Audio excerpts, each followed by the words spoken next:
మహిమగల మా ప్రియ పరలోకపు తండ్రి, నీ పరిశుద్ధమైన నామమును బట్టి మిమ్మల్ని స్తుతించి కీర్తిస్తూ ఉన్నాను.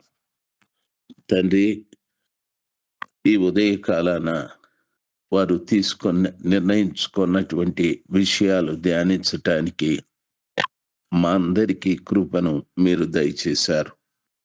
వారు సవరించబడిన రొట్టె గురించి దేవుని సన్నిధానంలో అది ఎలాగ ఉంచుతారనే విషయాలు తెలుసుకున్నాం. ఈరోజు కూడా కొన్ని విషయాలు తెలుసుకొనుటకు మాకు సహాయం చేయండి.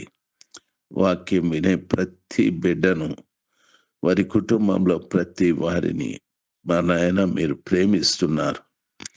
ప్రతి వారిని మీరు క్షమిస్తున్నారు. ప్రతి వారి మీద మీ కృప ఉంచండి. మీ ప్రజలు ఎంతో యాతన పడుతున్నారు.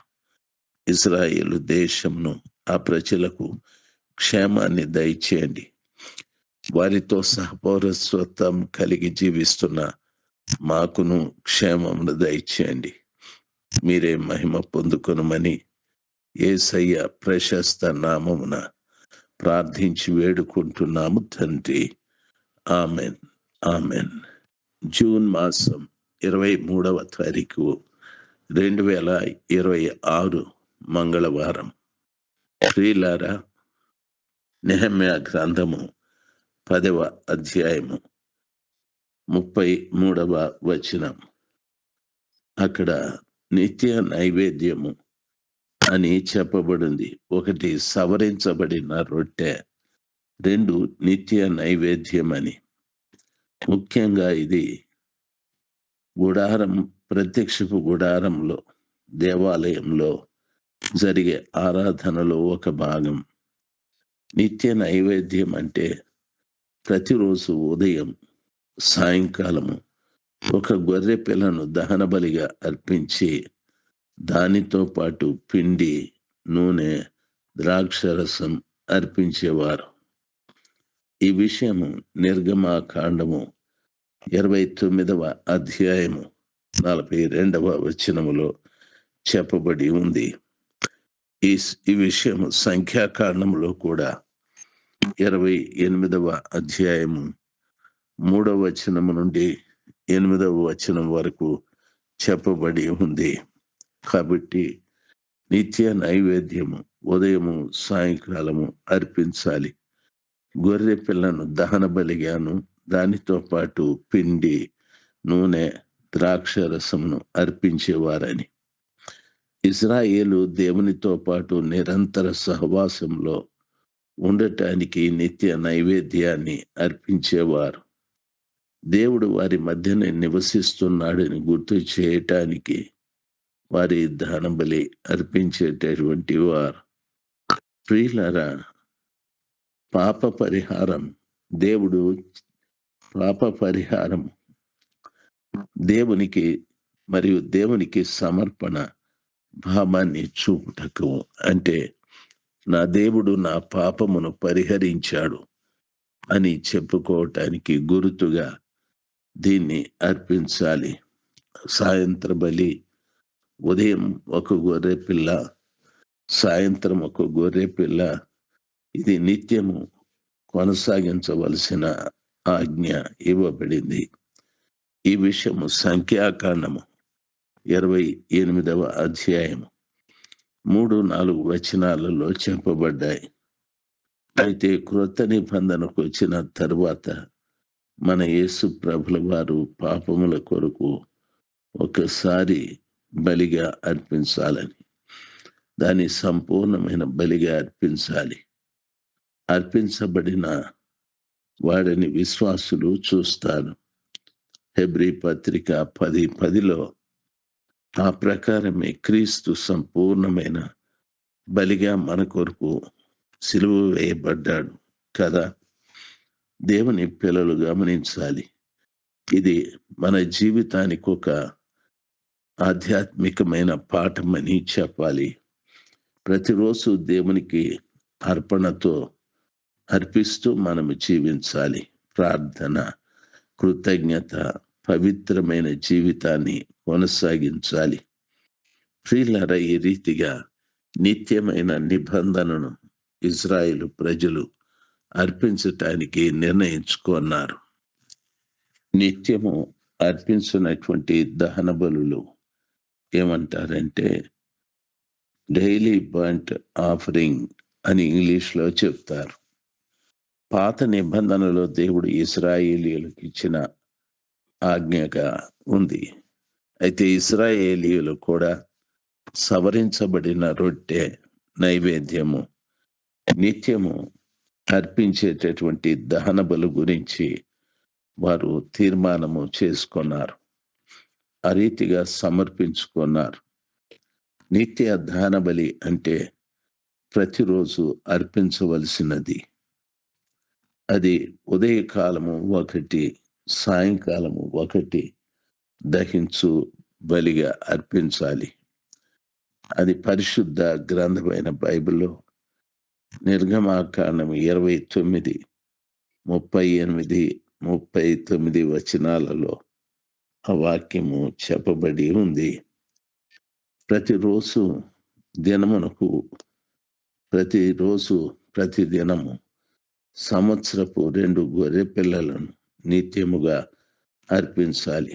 ఉదయమున ఒకటి, సాయంకాలాన ఒకటి. ఏడాది గొర్రె పిల్లల్ని అర్పించాలి. దానిలో ఏమి అర్పించేవారు?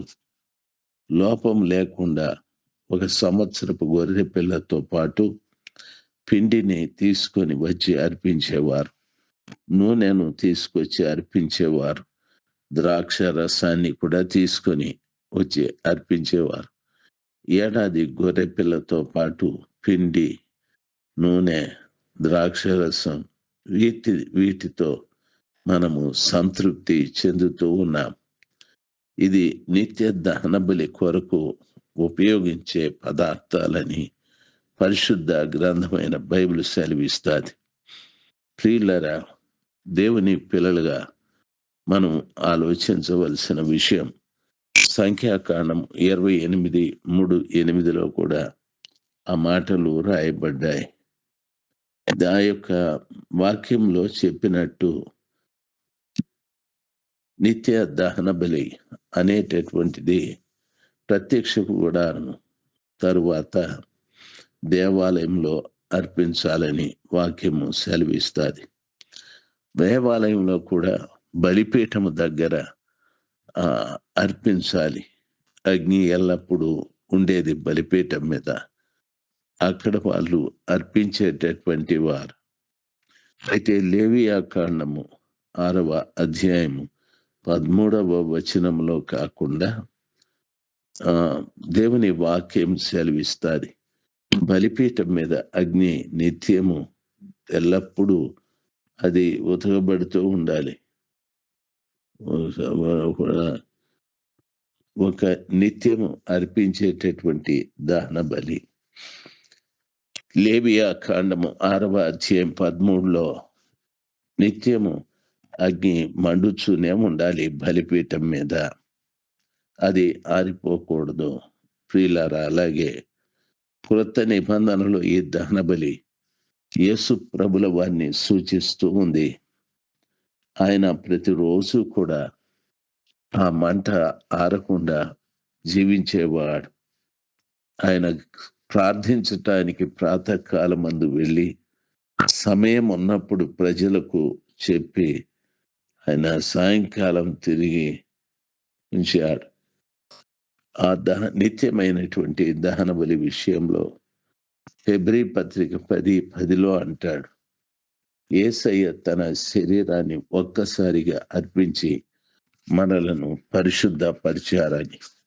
కాబట్టి యేసు ప్రభుల వారి ద్వారా ఆయన నిత్య దహన బలిగా మార్చబడిన కారణాన మనమందరం, నేను వాక్యం వింటున్న బిడ్డలందరూ కూడా పరిశుద్ధ పరచబడ్డాం.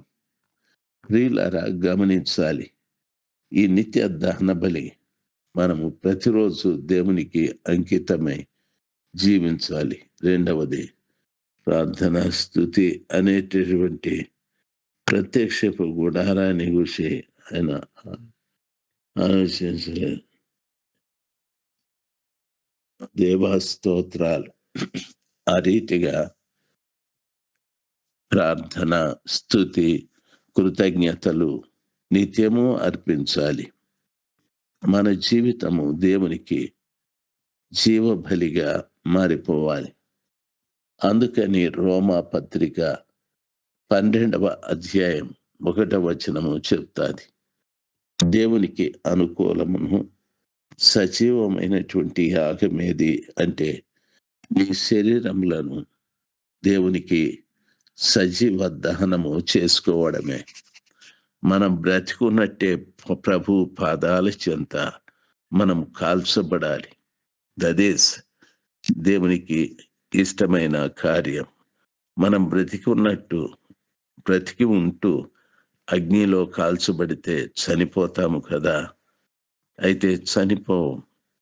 నీవు బ్రతికి ఉండి పరిశుద్ధాత్మ అగ్నిని, వాక్యపు అగ్నితోను మీరు చుట్టబడి కాల్చబడితే ఆఖరికి ప్రభు పిల్లలుగా ఎంత స్వచ్ఛమైన వారుగా ఉందురో.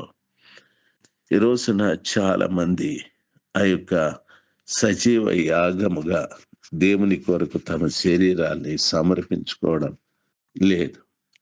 ప్రియులారా, బైబిలు ఆ రీతిగా సెలవిస్తాది. ఈ ఉదయకాలమందు ప్రతి బిడ్డ కూడా దేవునికి ఆ సజీవ యాగం నిత్యము ఆ బలి కార్యక్రమం ద్వారా నేను ప్రభు కొరకు సమర్పించబడాలనే ఆ మంచి ఆలోచన కలిగి ఉందుముగాక. నెహెమ్యా గ్రంథము 10:33 వచనంలో విషయాలే చెప్తూ ఉన్నాను. ఆమెన్. ఆమెన్.